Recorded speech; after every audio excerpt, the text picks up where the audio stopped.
Hey guys, and welcome to another video. Today, may I take your minds back to a magical period of time where peace reigned on Earth and all was well with the world.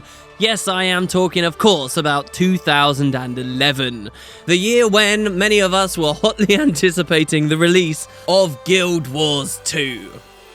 Okay, alright, maybe not. But I do want to talk about something with you guys today. A video I made back in 2011, funnily enough, on May 3rd, 2011. So almost to the day that I record this video with you guys. Of course, back then, before the release of the game, the devs had announced to us what they wanted from their MMO, and many of their core features and ideas and things they'd been trying to implement. And these were things that, in general, the community loved the sound of. But of course, as things go, especially with very big, complicated, difficult products like an MMO, things change. Things don't quite get implemented as you would expect. And today I want to go back and look at a video I made in 2011 for a competition that ArenaNet was running, just to see how far off the mark we really were with some things and how close we were with others. So I think this was called the Guild Wars 2 Ambassador competition. That there were a couple they did. I think this was the Ambassador one.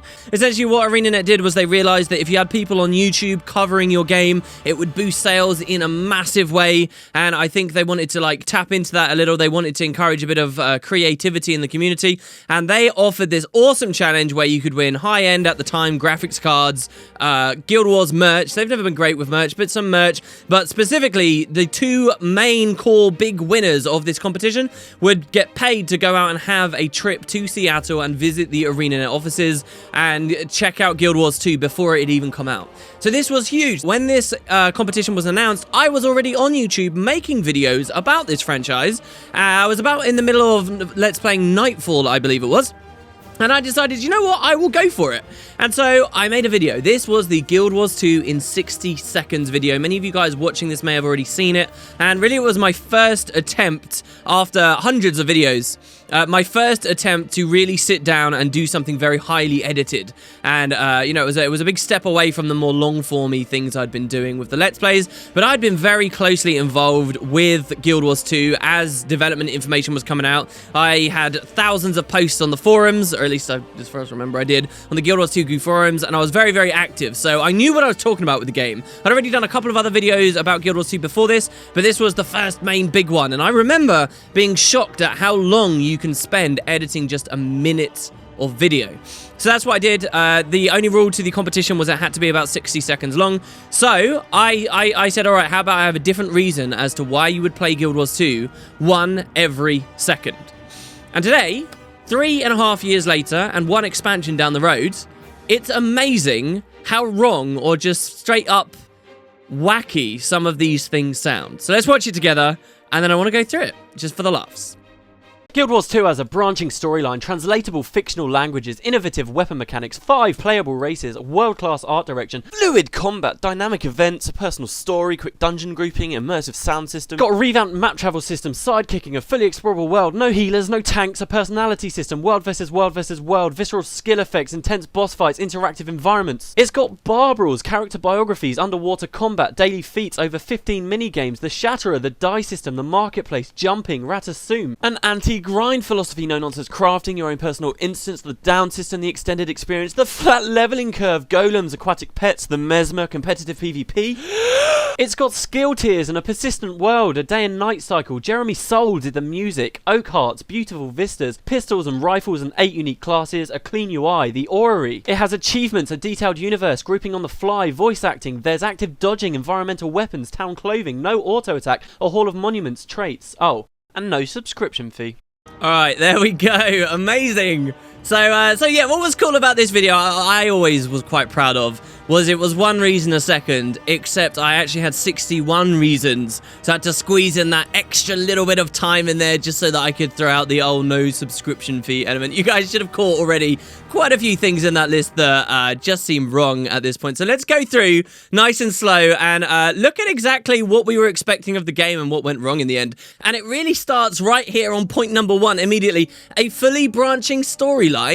I'm sorry, wait, what are we talking about? So, we did know before the game came out that this RPG was going to allow you to have actual personal decisions and influence on the plot. I put it as number 1 because I've always been a big fan of the story and how the story goes in this franchise, and it wasn't something we saw too much of in the original game, so that's why this made the list, even though it sounds like such a non-idea, because back in GW1, really, there weren't too many branches. There were a few branches in Nightfall, and they did okay with them, and there were a few decisions about the order in which you played the content with Eye of the North, but really, they never had gone into a branching storyline idea, or this idea of, you know, playing a game like Morrowind, where you can only join one guild and max your way up there, or you can only join another, and the story would actually change based on the decisions you make. How that ended up in Guild Wars 2? Well, it didn't really, did it? Let's be honest, it's not a branching storyline. There are the odd different choices you can make that do branch it at certain junctions, but they immediately collapse back together into the same story. And if you were to lay out every option you could in all of Guild Wars 2, what you'd actually find is it results in a pyramid shape where there are lots of different starting positions, lots of different variants you can have for your biography, but everyone's going to end up in a Ra rather than the reverse, which is far more lofty of a goal and basically just doesn't work under this kind of theme park MMO style at all, for what it's worth. But you'd have the reverse, which is there's only one starting place, but then depending on where you choose, you can end up at wildly different outcomes at the end of the game, and there's like these two branches there. I think Guild Wars 2 would have been better if it had just gone with 3 main branches, one for Lord of Whispers, one for Vigil, one for Dome and Priory, and it had 3 distinct endings depending on which one you chose that nonetheless do all mesh together if you choose to play multiple characters. But still, I look back at this already at number 1 and I think, it didn't really turn out how I expected. Number 2 on the list was a translatable fictional languages to discover. Well, ArenaNet do pick one up there. That is still true, and even up to Heart of Thorns, there's still a lot of new Crichton written around. Now, fictional languages, primarily, let's be honest, is New Crichton. We see there are other languages out there, and there is some other stuff to translate, but usually they just stick with the New Crichton. That is still a component of the current expansion. That is still a component of current Living World, and a big one at that. Like, a lot of the new assets they put in will have little cheeky, hidden, fun things for people to translate, and I love that the devs have kept going on with this, and I would expect in future expansions this to still be a big part of the world too. That's everything I expected and more. Everything I wanted and more. Next, we've got innovative weapon mechanics. Well, what do we mean here? Well, when I said this way back in 2000, actually, it was 2011 I did this video. Funny enough, 2011 to the day, May 3rd was when I uploaded this. That's kind of creepy. It is a complete coincidence that I'm recording this right now. But when I mentioned this back in 2011, what I was really referring to was this arcadey kit style combat where they tied multiple skills to a single weapon.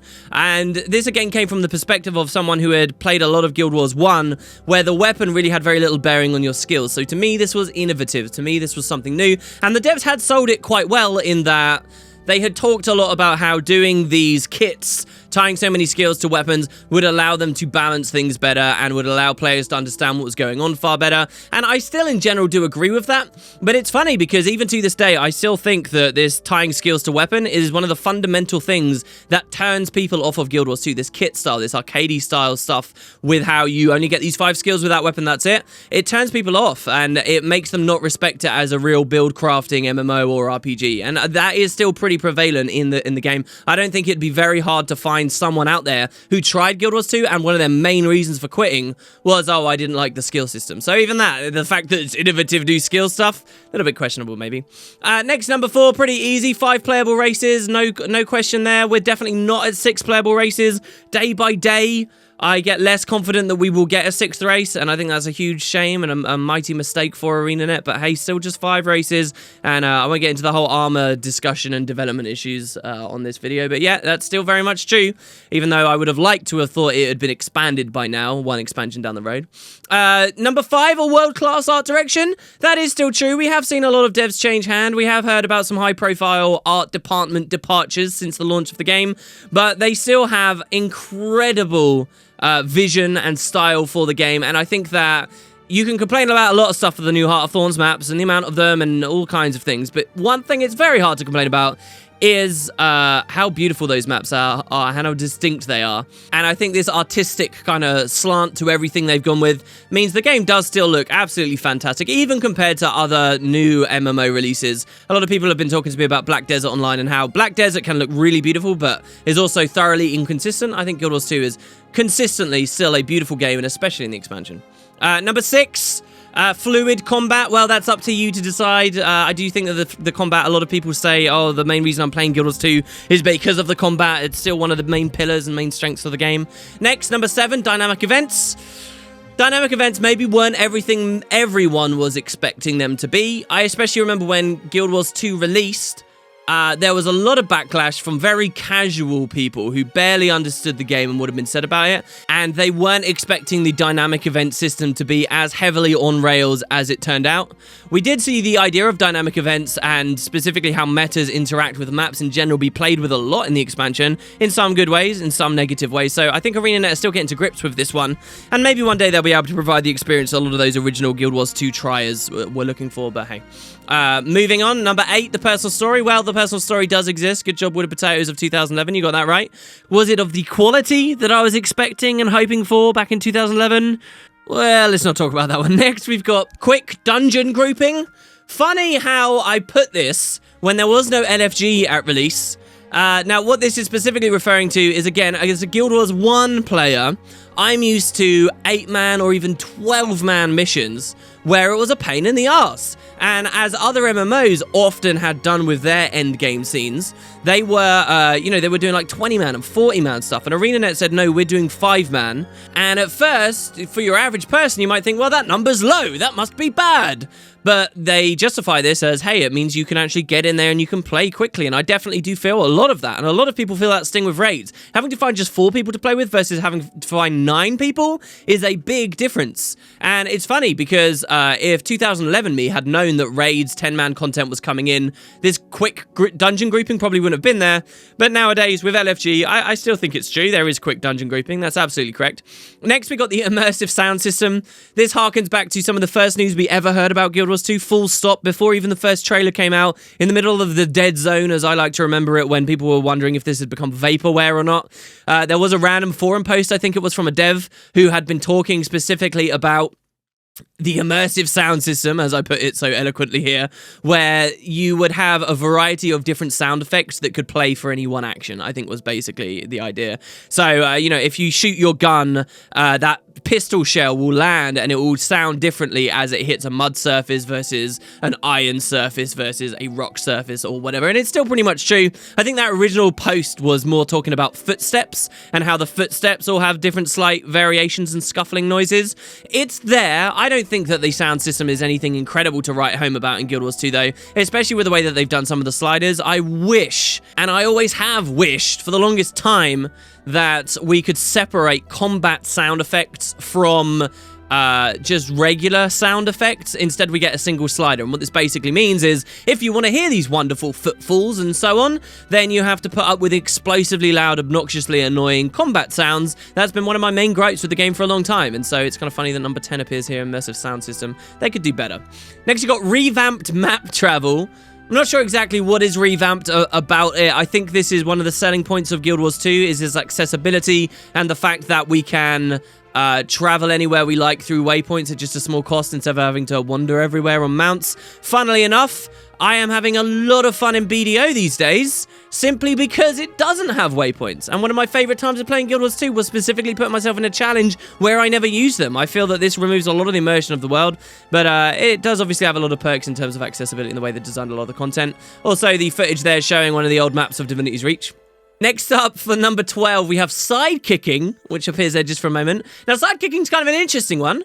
Sidekicking isn't really a term you'll hear too much, not these days, but sidekicking was something the devs were going to have in the game, which would up-level low-level players or down-level, high-level players under specific scenarios if you party together, and this was to allow level 60 people to play with level 10 people or whatever and not have to worry.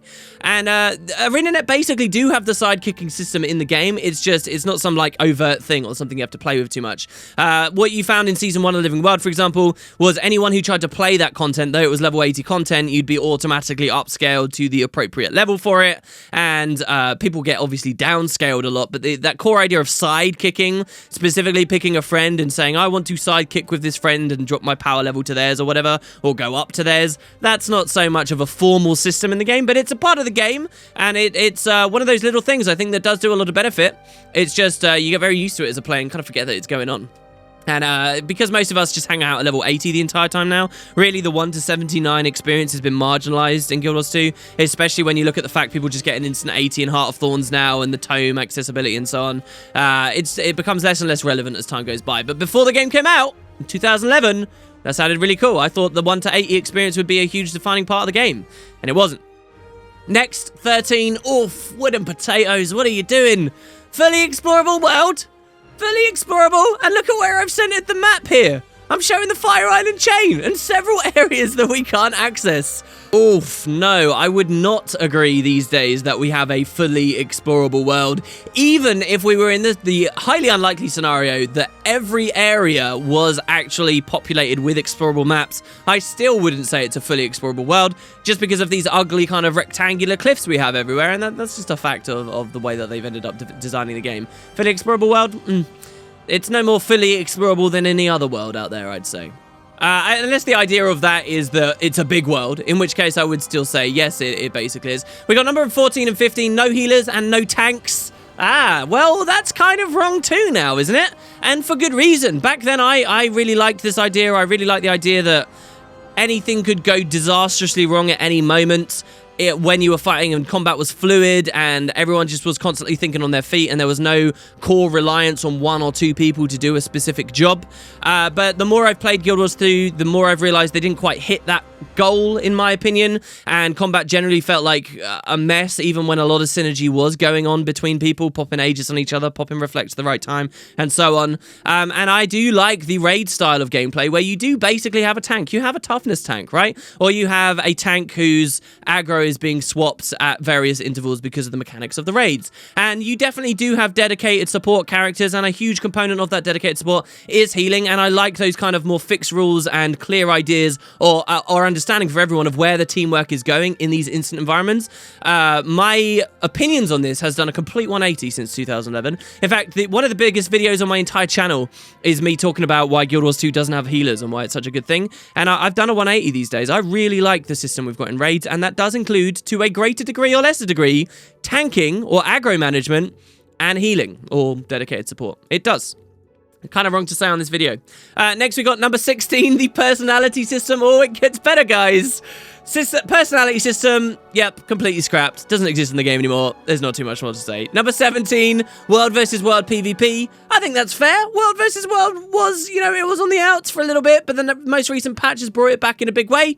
I do question why I'm using the Earth Elemental. I do represent footage of it. I guess at this point in 2011, we didn't have any opportunities to see it, but that did become a part of the game. It is still a staple part of the game, and one of the 3 core areas. It's not been, you know, completely reduced and abandoned. Next is number 18, Visceral skill effects. Well, what a double-edged sword that turned out to be. Though, to my credit, in 2011, I would say I understood that this was going to be a double-edged sword. I did understand that, and I was quite angrily posting around the forums telling ArenaNet to cull these back down, and it's only just now in a very recent patch they are still struggling with these visceral skill effects, trying to make their game readable and not too explosively mental. Next, number 19, intense boss fights. Well, with the raids, I would say that is true, and with Tequatl, and with the introduction of the Triple Trouble Worm, these are very powerful boss fights. These are intense boss fights. I do think that's true. However, the great majority in the open world, and the great majority that your average player will experience, I don't know whether I agree with it. Intense boss fights, maybe not so much. Number 20, interactive environments. This is a pretty vague comment. I think really it's supposed to be referring to the fact that dynamic events could destroy bridges, as we saw in one of the trailers, or as you can see the footage in the background on this here. The fact that these like silos, these water silos could get destroyed, funnily enough, by centaurs in this trailer, which is funny. But really, it's not too much to write home about. Other MMOs do this far better. Other games in general do this far better. I always freak out with joy whenever in Guild Wars 2 I find a door I can actually open or close, or a gate I can actually open or close. I think Arena could do more with this, but it's part of the game. It's fair enough to be on the list. Next, 21, Brawls. Once again, feature that we were told about. This was going to be an activity like Keg Brawl or whatever. Never ended up a part of the game. This was to delight in their environmental weapon system, whereby as you traverse the world, you could find things on the floor to pick up and fight with. And I think early designs for Guild Wars 2 had this being a much bigger part of the game, and it never really ended up a very big part of the game, and bar brawls were all about that. It was, you know, pick up a chair in the bar, smash someone over the head with it, it would drop a steak on the floor, which was the table leg, you could pick that up and hit them with that, or you can bottle someone and then there's shards of glass on the floor, all kinds of interesting things. Never ended up in the game whatsoever. Wrong. Number 22, character biographies. Also not very big of a part of the game. I do think this is a great function of character creation though, and I do think that the story journal is well implemented and I very much enjoy it in the game. But as for how much these character biographies truly update, truly are very interesting to read, truly have a big impact on the story, let's be real, it's not a big part of the game. Number 23, underwater combats. Alright, now hear me out, but I think this is okay. I think this is perfectly fair, and I think underwater combat in Guild Wars 2, even with a modern day perspective, it is decent, and it is something to applaud this MMO over. And how is it I can say that in 2016 with a straight face, Guild Wars 2 has good underwater combat? How can I say that? Because I believe its competition is so bad. Find me another MMO that does decent underwater content, and then I'll tell you, or does it better than Guild Wars 2, and then I'll tell you that ArenaNet made a massive mistake with their game.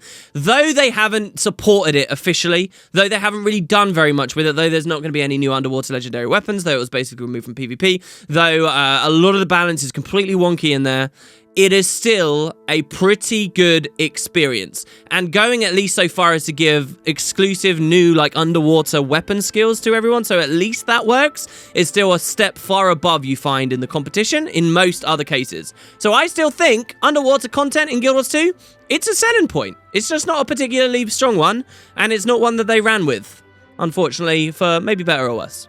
Moving on to number 24. Oh, isn't this fun? Daily feats. Well, sort of. Alright, so this is kind of a wrong. Daily feats, as I hope the footage in the background was showing at the time, these were basically your daily login rewards. Well, not login rewards, these were your daily just your dailies. You'd have to do specific things, except they worked differently in our earliest examples of them. They were kind of like consecutive kills, so kill 50 bandits in a row for today's daily feat, like was one of them, I think. And things of this nature. Get a certain amount of experience without going into the downstate may have been one of them. And you know these chests you get whenever a rare spawns? At launch, those chests never appeared. Those weren't a thing when rares appeared on the floor. The only way that those chests would appear were daily feats. And when I say at launch, I actually mean alphas. Even in the betas, I think the feat system had been completely removed, and feats never, especially as a term, never made it into the game. Next, over 15 minigames. 15 minigames, you say, wooden potatoes, of 2011. Well, let's have a count, shall we? We got Keg Brawl. I mean, what is a minigame? Do we count adventures as minigames? If we count adventures as minigames, you might be over 15. If we look at just activities as minigames, you're probably not.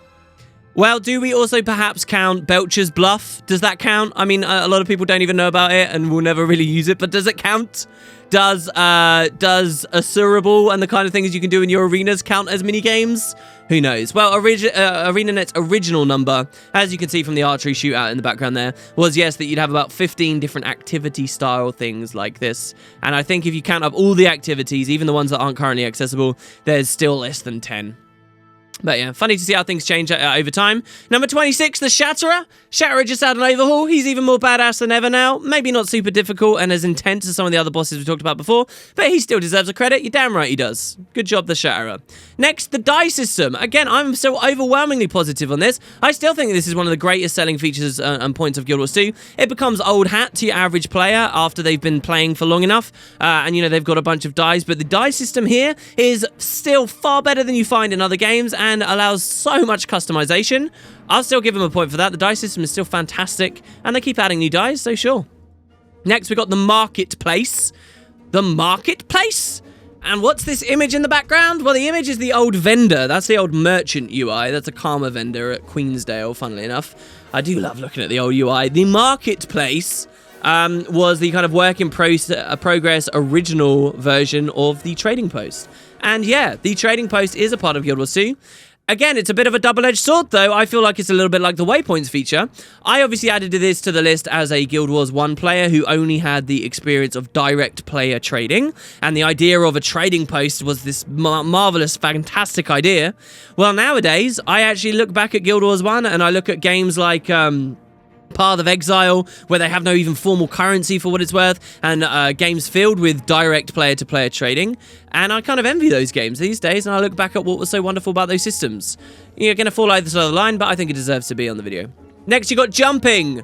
Guild Wars 1 motivated, but come on, jumping's in Guild Wars 2. Give me a break. It deserves to be there. Number 13, Ratasum. I put this on here because I am a huge fan of the Asuran architecture. Ironically, though Ratasum is in the game, I'll give you that, the footage in the background here showing a cutscene of Ratasum, that version of Ratasum never ended up in the game at all. I did a Tyria 3D video on it once upon a time. If you guys want to see that in detail, I'll leave a link in the description. Moving on, number 31, the anti-grind philosophy. We could argue over this, sure. ArenaNet have added some grindy things in the game. They have added some prestige goals. They have added things that are difficult to get and can feel grindy to go for. However, would I still say to this day that Guild Wars 2 operates on a general anti-grind philosophy? I think my answer to that question is yes. Maybe you guys can contend with me in the comments on that. But I think yes, they do generally try to add things that aren't grindy. And the grindy things are, generally speaking, cosmetic and optional. Moving on, we've got number 32, Nononsense Crafting. Oh, it's a stretch, I'll give it to you. Scribing wasn't particularly fun for me, the newest discipline added to the game, but it was pretty no-nonsense now that they've refined the UI. Definitely the user interface that I'm looking at here on this video, though, was not no-nonsense, and I shudder to think of going back to a world where we were playing that one. Next, you got the home instance. Well, the home instances, they're there, fine, but it's not really used for much. In fact, we just did a video on what it's used for these days.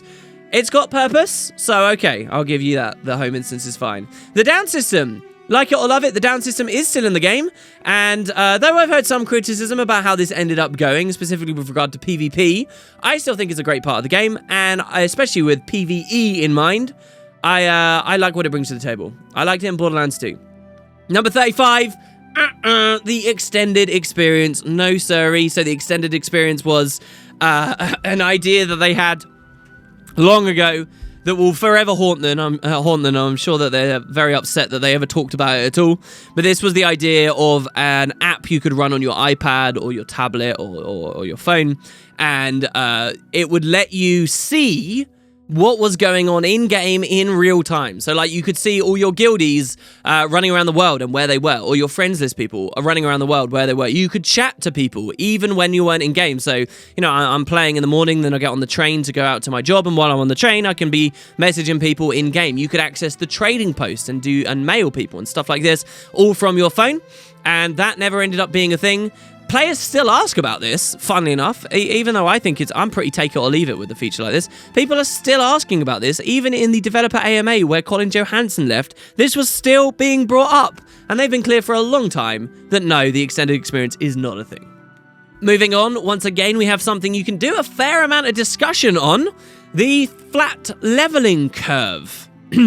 So the idea here is, in most MMOs, every level you get, it gets like way harder to get the next level, and then way harder, and then way harder, till you get to the point where you're nearing max level, but you're getting these obnoxiously long, grindy levels to get through.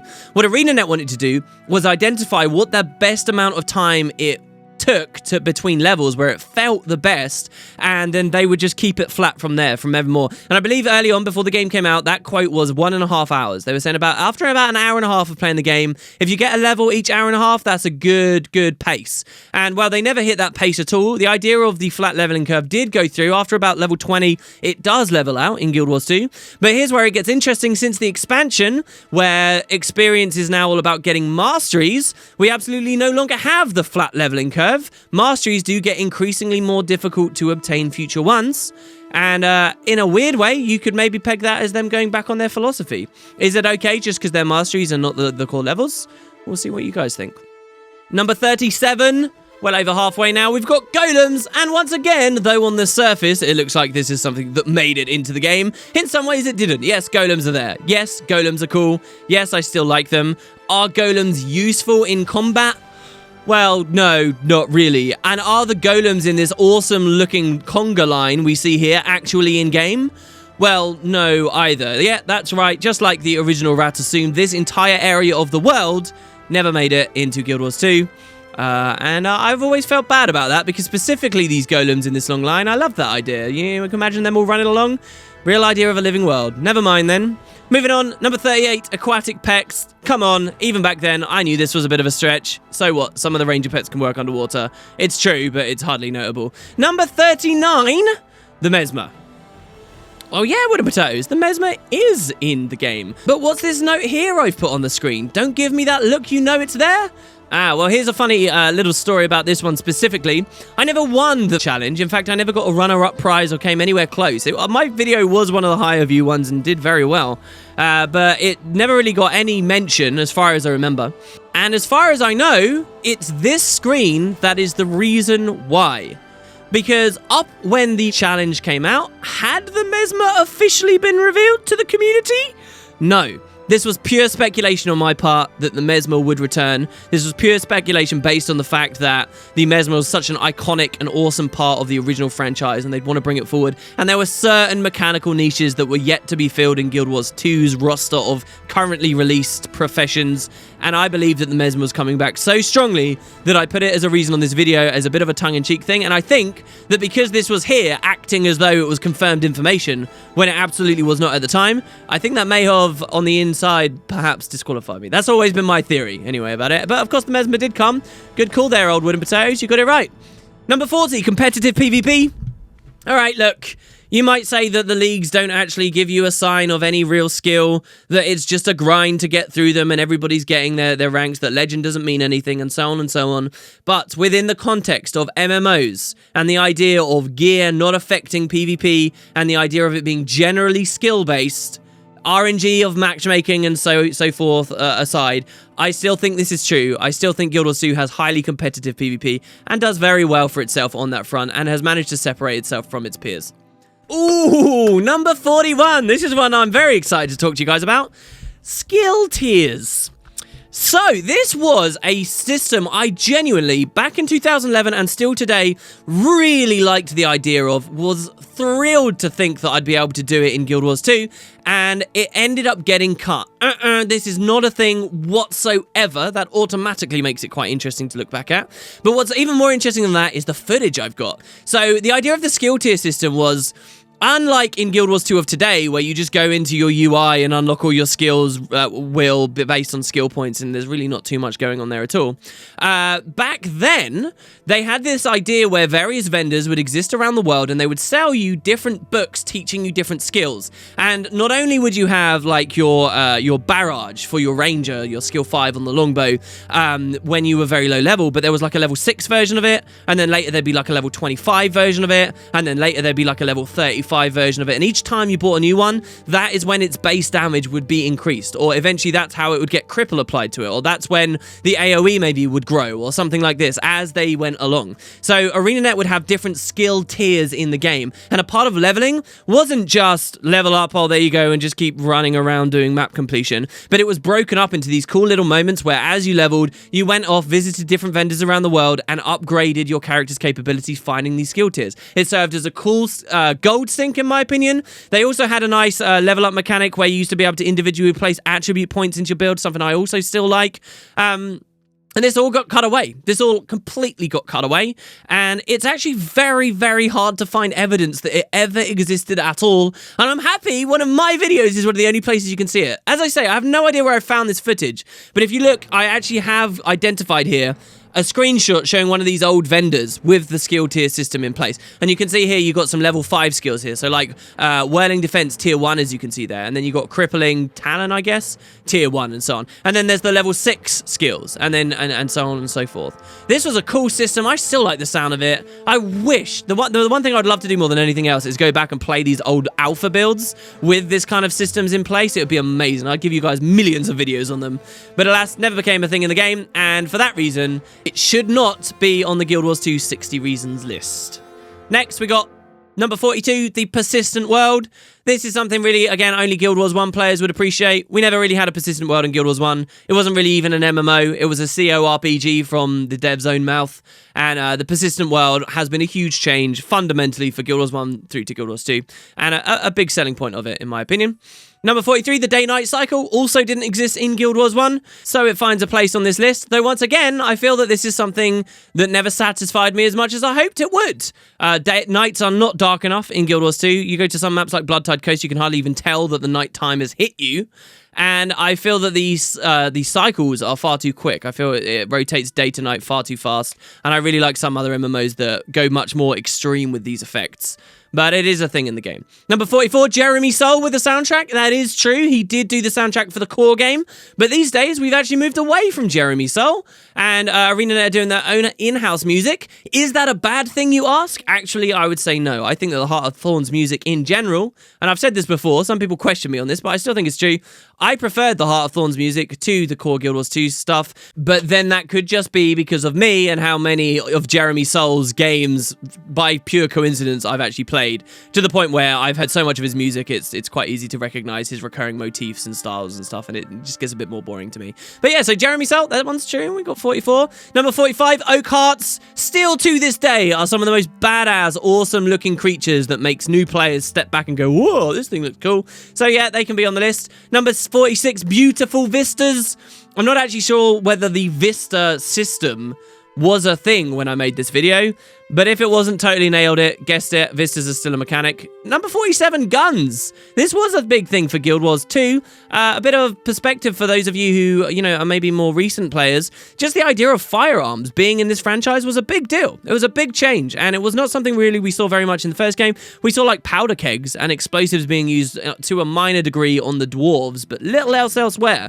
And ArenaNet's decision to put guns in changed the setting in a big way, and you see that a lot through the chart. We used to have a lot of discussion on that. I was generally excited, though. Cannot lie. Number 48.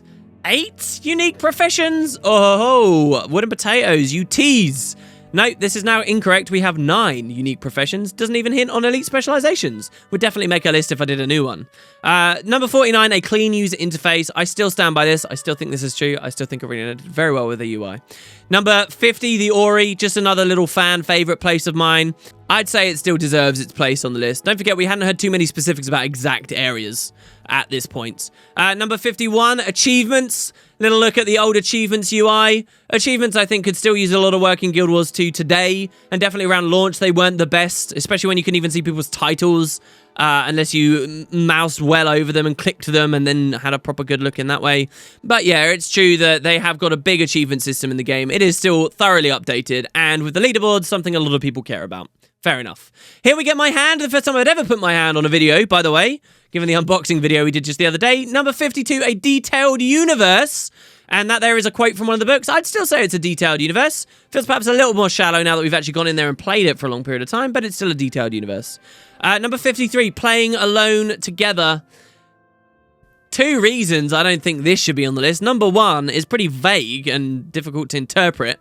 And number 2, is that really a good thing? If I've learned anything from my many hours in Guild Wars 2, it's that Guild Wars 2's ability to encourage you to never talk to anyone or genuinely have a meaningful interaction with someone because the game does it all for you, isn't that fun? Playing alone together? I don't know whether that was the best thing for the game in the end. Maybe some other people would disagree. Number 54, voice acting. Back in 2011, in the world of MMOs, that was a bit of a novelty. And once again, think about Guild Wars 1, where there was not very much voice acting, compared to Guild Wars 2, where there is an awful lot of voice acting. Number 55, active dodging, probably the best thing on the list. Funnily enough, though, the footage is still kind of weird, because this shows dodging under the old energy management system with mana, where you could just drink potions to permanently and infinitely dodge. Yeah, stop for a second and think about that. God, the mana system was cool. Let me go and play that. Number 56, environmental weapons. They're still a part of the game, not a huge part of the game, but I was happy to see the Heart of Thorns maps and everything they currently still add do include these, and some events still tie into them quite a lot. We talked about them a little bit earlier. Number 57, town clothing. We're getting to the end, but it's still not over. Another now scrapped feature. Town clothing was the idea that you could bind a hotkey and you could toggle into a set of non-combat armor that you would just hang out in towns in. Town clothing. And they scrapped this system shortly after launch in favor of the current outfit system we have, which you can actually use in combat and is fairly similar in many ways. But this does mean that the old town clothing system, it's not the same. The UI is different. This changed mostly at Feature Pack 1, I think.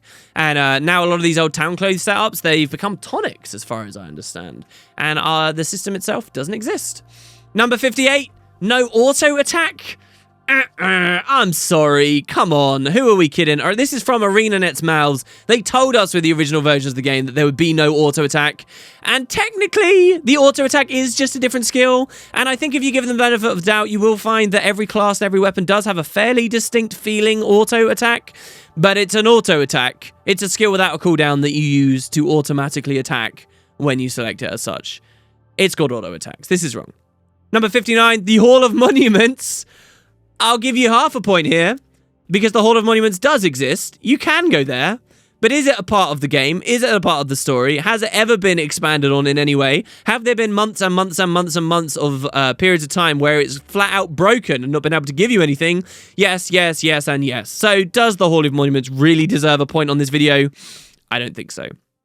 And then last of all, number 60, traits. And traits do exist, fine. But once again, we're finding, just like with many of the others, that the trait UI is completely different. These are the old traits, where it was much more like the Final Fantasy VII materia system, and is obviously nothing like we have in Guild Wars 2 of these days. Wrapping up finally on the 61, no subscription fee.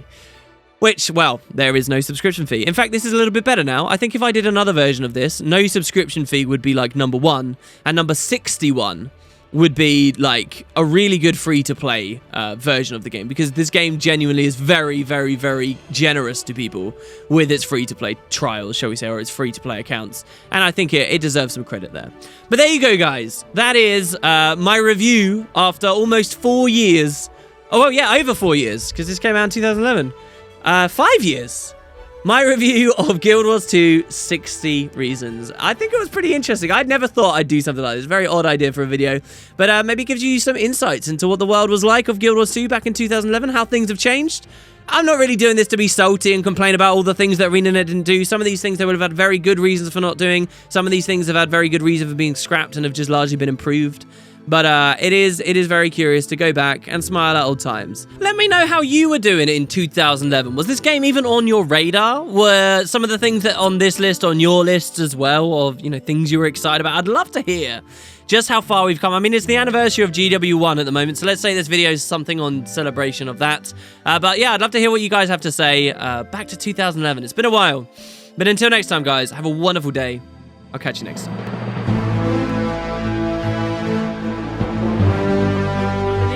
And I made promises on a stream, and I shouldn't have. So, a couple of months ago, those of you who watch will know what I'm about to do here. A couple of months ago, while we were streaming, whatever we were doing in-game, the door went, so I ran off to collect my mail, and as it turns out, I'd gotten a parcel, something that I was very, very excited about.